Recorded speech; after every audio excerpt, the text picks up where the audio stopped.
This is WWE superstar Drew McIntyre, and you're listening to the WWE Podcast. The champ is the one that everybody wants, me. Becky Lynch is going to WrestleMania.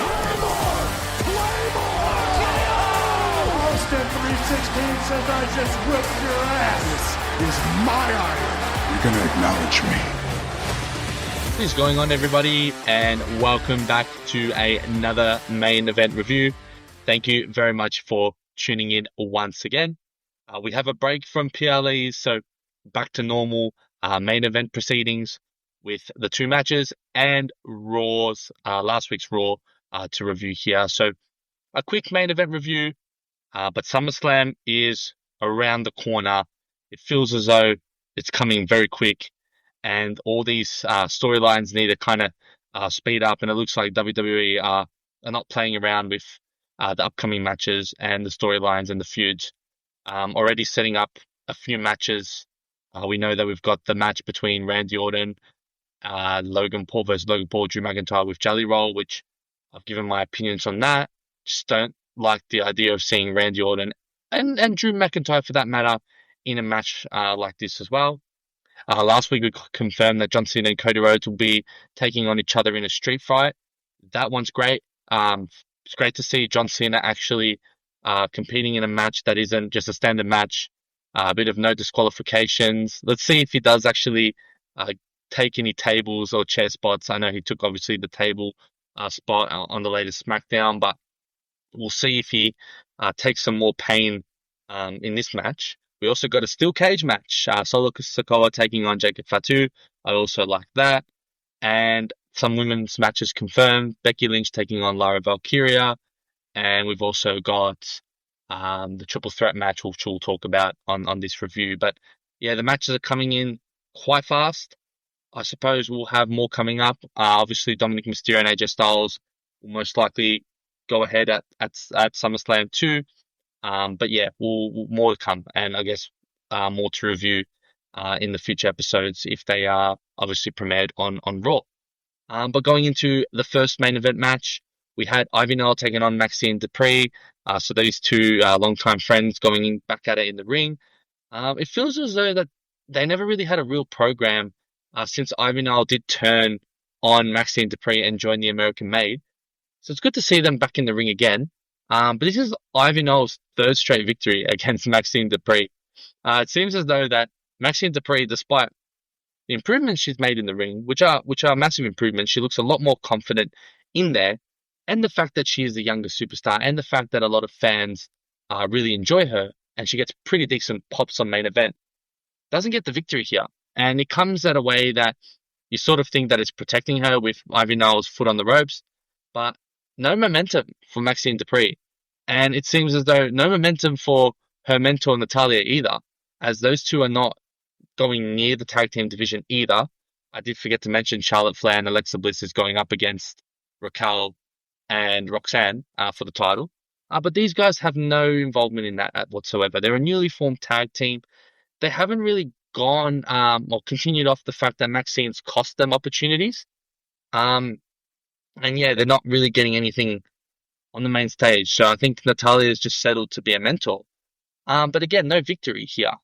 I think what would make this interesting is if Natalya turns on Maxine Dupree as well. It's probably the only way we could see Maxine getting over, is getting the upper hand against a veteran in Natalya. Because at the moment, if she's taking losses on main event to Ivy Nile, then that calls for concern personally, because she's supposed to be getting these victories so that we're able to lean on her more. Hopefully she gets on a main show, because she's still young and she's got the fan backing and she's making improvements. So not really sure why creative are not rewarding her here, but Ivy Nile gets the victory, and it doesn't really matter for her because we know she's not really going to do much. We know she's not going to compete for an Intercontinental Women's title.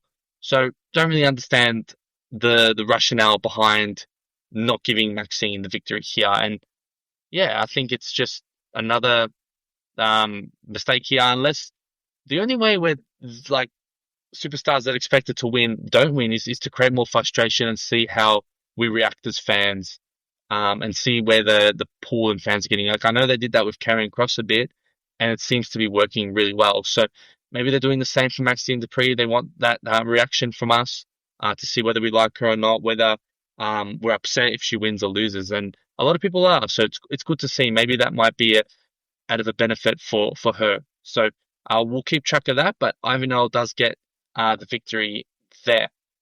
We then get a wrap up of Saturday night's main event and Evolution, which goes on for a few minutes, honestly, but nothing really important.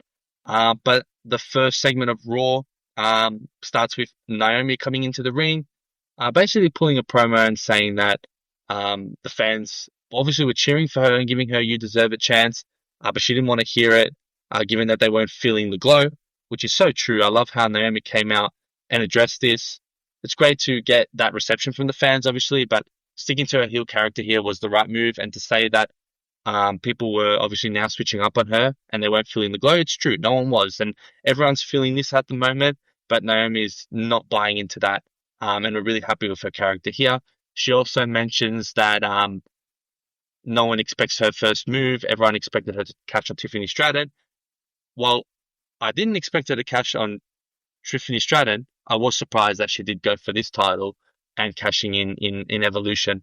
But again, she mentions that, and she also mentions that Bianca Belair, she outgrew her. So some bit of tension there with Bianca Belair. Maybe we'll see a program with them. I mean, last time Bianca Belair was competing, she was on Raw promoting.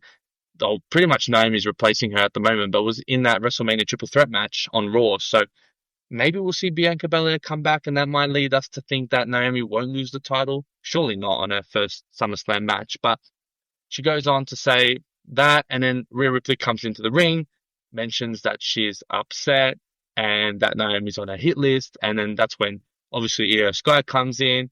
It's funny when Corey Graves says that Io Sky's got to be disappointed, and you just see her smiling and shaking the hands of everyone else, and I think that's just Io Sky is demeanor. She can't come in looking too angry. She's an entertainment, she's a show woman and wants to give the fans that to them. But at the same time, obviously you still want her to look a bit upset, given that she also got pinned and lost her title in that way.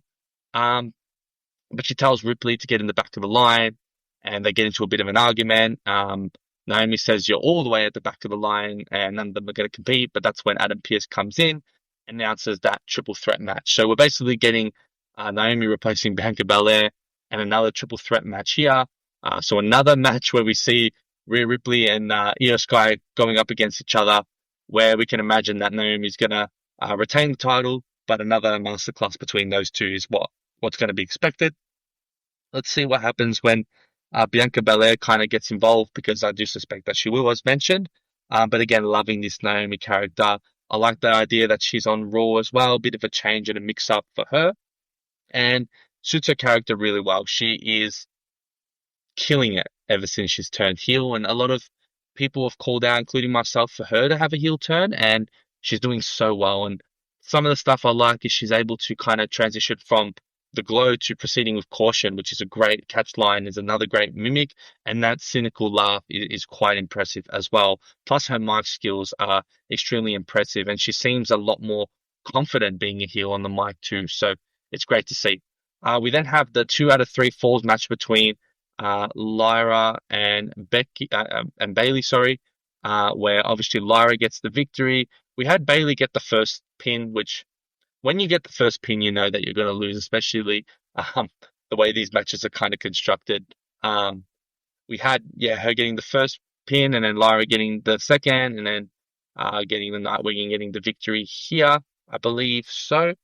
And I think it was a roll up actually, but Becky comes out to the ring and basically flexes her title, and we're going to see her and Lyra go at it once again. Starting to get sick of this program, but I think this is essentially the rubber match between these two, and I think this is where Lyra Valkyria will get her SummerSlam moment. Becky and Bailey have done a really good job in pushing Lyra Valkyria through this program. It's really shown that Lyra is becoming her own and is really putting a stamp on her I guess, popularity and also her ability and her quality as well. And being named one of the biggest stars, it seems as though that there's going to be a lot for her. And I think another solid run with her being the women's intercontinental champion will be great for her. And I think that's what's going to happen at SummerSlam. It's all leading up to that, it feels, especially taking on Bayley and then now taking on Becky. We might see a Bayley heel turn, who knows? But there's not much for her to do now at SummerSlam, given that this feud is over. And it feels as though we haven't really seen Becky and Bayley go at it one on one, with a result there as well. Since Lara Valkyria costed Bayley the match, or there was a disqualification there, we still need a program for those two. So hopefully we get one, given that they are the original four horsewomen from NXT coming up together, and there was some tension there, especially given that Becky costed Bayley her WrestleMania moment, the opportunity to win those women's tag team championships. So again, we'll have to look out for that one. But at the moment, Bayley hasn't got a SummerSlam opponent, so that's going to be an interesting thing to kind of look out for. There, maybe she'll become a special guest referee, or she'll be a mentor to Lyra. Who knows? We'll find out, I guess, before SummerSlam. Now we then get back to main event, where we have Austin Theory taking on El Grande Americano, a much taller El Grande Americano, obviously that being Kaiser. Do I like this? Not really. I feel bad for Kaiser, given that he is a superstar of great potential and talent. I don't know why they're choosing him to wear the mask. I think Chad Gable is legit injured. Maybe that's probably why. But I much prefer Chad Gable as El Grande Americano. And I guess the fact that El Grande Americano can literally be anyone, is what's probably good about the character, but I think Chad Gable just hones it the best, and Kaiser doesn't really do too much of a good job in there, but I guess it's part of like the joke that's going on. He takes on Austin Theory, and like Maxine Dupree, they don't reward Austin Theory for win here. They give El Grande Americano the win, and he remains undefeated, which is probably why they did it. But Austin Theory gets another loss, and obviously he's now looking to be a babyface. They still haven't really addressed the formal breakup of him and Grayson Waller, which is what I'm really waiting for. But I just don't see why they would give him a loss. Like, he is young, he's upcoming. Vince McMahon really, really trusted him. So don't understand the reason here. But again, maybe it's because they want to make El Grande Ricardo remain undefeated. I don't know, but Austin Theory, this doesn't help him again. But again, as I mentioned with Maxine Dupree, if fans continue to remain frustrated, then it might be something that's better for him as well. But the way that obviously El Grande gets the victory is putting the plate into his forehead and giving Austin Theory the headbutt there. And he continues to get really good pops on main event. From the main events I've been reviewing, he's clearly been one of the ones that have had the highest pops, or the loudest pops. Obviously, when Karrion Kross was on there for a few weeks, he was getting massive, massive pops. But Austin Theory is getting huge pops as well, considering it is a main event show. So something that I think WWE need to push as well, and I think the Grayson Waller feud will help that as well, when they actually decide to formally split these two up. And I hope that's bloody soon, because I've been waiting a very, very long time for that, and I think everyone has too, and it still hasn't happened. We're almost there. We're pretty much there, but it just hasn't actually happened yet, where you've seen Grayson Waller attack Theory from behind, or they have a feud between each other. So let's look out for that. Hopefully, if Austin Theory gets back on main event, he gets a victory, and then we can go from there. We then have a little bit of a backstage promo with Paul Heyman, Bronson Reed, and Bron Breakker. Basically, Paul Heyman saying that Seth Rollins has until next June to cash in, which is a very good point. It is a very, very long time for Seth Rollins to cash in. And I think with his knee injury, I suppose he'll be back before that. So even if he comes back at the latest June, he can just come in, cash in, and win the title as well. And as I said last week, I may have thought that it's tough for Seth Rollins to leave at this time, but it really gives an opportunity for Bron Breakker to step up, and it kind of accelerates his development a lot more. I wasn't too happy with Bron Breakker just being a security guard, and I know that eventually that was going to not happen, and that was going to change, and Bron Breakker was going to take the reins and be the face of the WWE industry for a long time. But it looks like that's going to be accelerated massively here, um, leading the helm. He did really well in that gauntlet match. He eliminated 4 opponents, which was great. Obviously, main event cuts to the match. Smooth transition. But straight to when Jey Uso gets eliminated, that was with the help of Bronson Reed. Before that, he makes quick work of Penta, and then he makes decent work of LA Knight as well. So he does a pretty good job. Sorry, 3 opponents, not 4 he eliminated, because he did come up against CM Punk, and with the help of Jey Uso combating Bronson Reed, Punk gets the victory here, which was what I expected would happen, and he's going to go up against Gunther at SummerSlam. So that leaves Punk and Gunther too, as I probably forgot to mention as well. So a lot of these matches are pretty much are getting closed up. There's probably a few more to get finalized, but we've got Punk and we've got Gunther at SummerSlam too.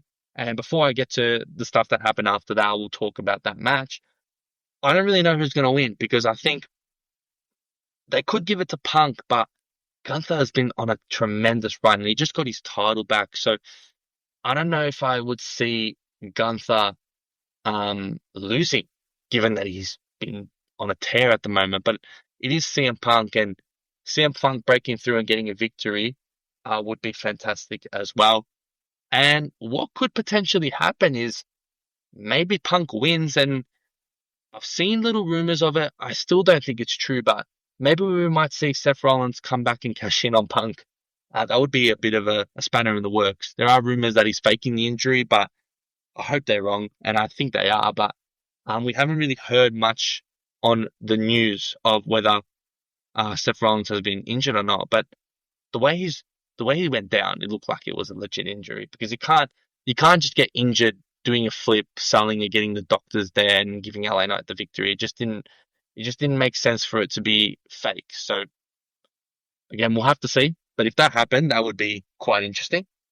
If not, don't really see how Gunther doesn't drop the title, but with CM Punk, you don't know. So that's probably the one where, yeah, I've got no clue what's going to happen.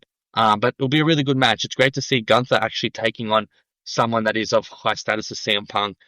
Ever since he had the belt, he hasn't really defended it against massive opposition. I know they tried to hire Jey Uso as one, but not a legend like CM Punk. And obviously he versus Goldberg, but that doesn't count because he's not in his prime. So CM Punk and Gunther at SummerSlam will be great. We then have, as them two are kind of looking at each other, knowing that they're going to take each other on at SummerSlam, Bronson Reed hits CM Punk from behind, and Breaker spears Jay. And as they're basically about to set them up for a double tsunami, the OTC returns, Roman Reigns. So he's back, pretty much expected. Like, you can't get too surprised for a Roman Reigns return, but you can be really happy when he does come back. Given his schedule is quite, if I had that work schedule, I'd be loving my life with the money he's getting.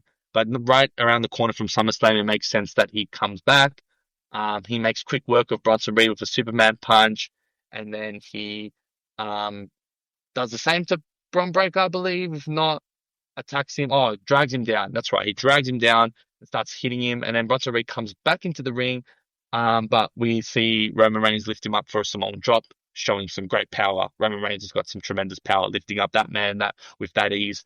And then he ends up spearing Bronson Reed as well there. And that also protected Bron Breakker, which is great. We don't see Roman Reigns and Bron Breakker attacking each other, which was fantastic as well. And then we had Jey Uso back in the ring and CM Punk. You could see that Roman Reigns and CM Punk haven't really sorted themselves out, the way they looked at each other. But they're probably going to be allies based on the enemy of your enemy is my friend motto. But then he ends up going into the ring, celebrating. Jey Uso's there as well. And from what I've heard, might not be a tag team match between the two, but it might be 2 singles matches with Jey Uso taking on Bronson Reed and Bron Breakker taking on Roman Reigns, which will be an amazing spectacle and something that I didn't think would happen so quick. But this is what I mean when I say Bron Breakker's getting elevated at quicker rate now with Seth Rollins not being around. So maybe that would have been the match that Seth Rollins would have competed in, but it looks as though that Roman Reigns will take on Braun Breaker, and they'll do a lot of things of the world of good for Braun Breaker's career, taking on someone like Roman Reigns. But it's always good to see Roman Reigns back. It comes right before SummerSlam, which is expected, and SummerSlam is slowly shaping up, as mentioned. We've got obviously Raw coming up this week to probably tie up some more loose ends on storylines, and also setting up some further matches, I believe. Just the Intercontinental Championship and this kind of new faction will be sorted. And then on SmackDown, we still have the Women's United States Championship to kind of get wrapped up as well. We might see a match at SummerSlam. If not, we'll probably see one on a standard show, but we'll have to wait and see. But again, it's been your boy Daniel. Thank you so much for tuning into another main event review, and I will catch you guys next week. Thanks for listening to the WWE Podcast. Don't forget to subscribe on your favorite podcast app so you don't miss a show, or head to WWEpodcast.com. And for all of these shows ad-free, head over to patreon.com/WWE Podcast. Until then, we'll see you next time.